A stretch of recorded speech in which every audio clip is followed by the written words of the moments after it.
বৈষম্যবিরোধী ছাত্র আন্দোলন চলাকালে পুলিশের গুলিতে নিহত খুলনার রায়হানের পরিবারে চলছে আহাজারি। কোনোভাবেই থামছে না কান্নার রোল। ১৯ জুলাই ঢাকার যাত্রাবাড়ীতে পুলিশের গুলিতে শহীদ হন শেখ মোহাম্মদ রায়হান। সেই সময় তাকে অনেকটা গোপনে খুলনায় দাফন করা হয়। জামায়াতে ইসলামীর সেক্রেটারি জেনারেল মিয়া গোলাম পরোয়ার বাসায় এসে তার পরিবারকে আর্থিক অনুদান দেন। আজিজুল ইসলামের ক্যামেরায় খুলনা থেকে মোহাম্মদ আবু তোয়েবের পাঠানো রিপোর্ট।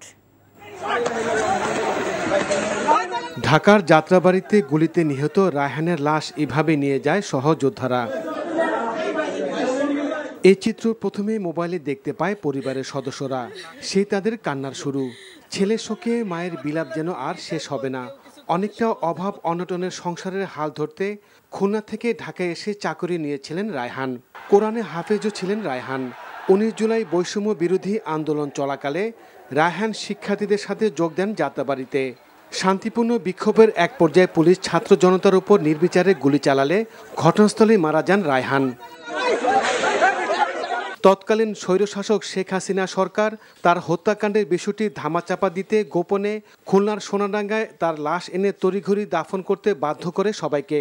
দেশ ফ্যাসিবাদ মুক্ত হওয়ার পর বিষয়টি জানাজানি হয়। আমি আর খুলনায় তোমার রাখবো না আম্মু, তোমার আমি নিয়ে আসবো। আমার বাচ্চা ঠিকই রুম নিয়ে চলে গেছে, কিন্তু আমারে দেয় নাই, আমারই ধুয়ে গেছে, ও নিজে নিজেই চলে গেছে, আমারে নিয়ে যায় নাই।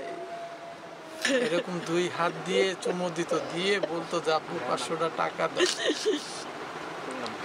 400 টাকা লাগলেও বলতো এরকম আসে, আগে দুটো চুমো দিত, এরকম ধরতো, এখানে চুমোটা দিত, দিয়ে বলতো আমার 500 টাকা লাগবে দাও, 400 টাকা লাগবে দাও, দিলে কি খুশি হতো। হত্যাকারীদের বিচারের দাবির পাশাপাশি রায়হানের পরিবারকে আর্থিক সহায়তা দেওয়ার দাবি জেলাবাসীর। NTV news desk. এনজিওর কিস্তি প্রথমবার বিকাশ পেমেন্ট করলেই 20 টাকা ইনস্ট্যান্ট ক্যাশব্যাক।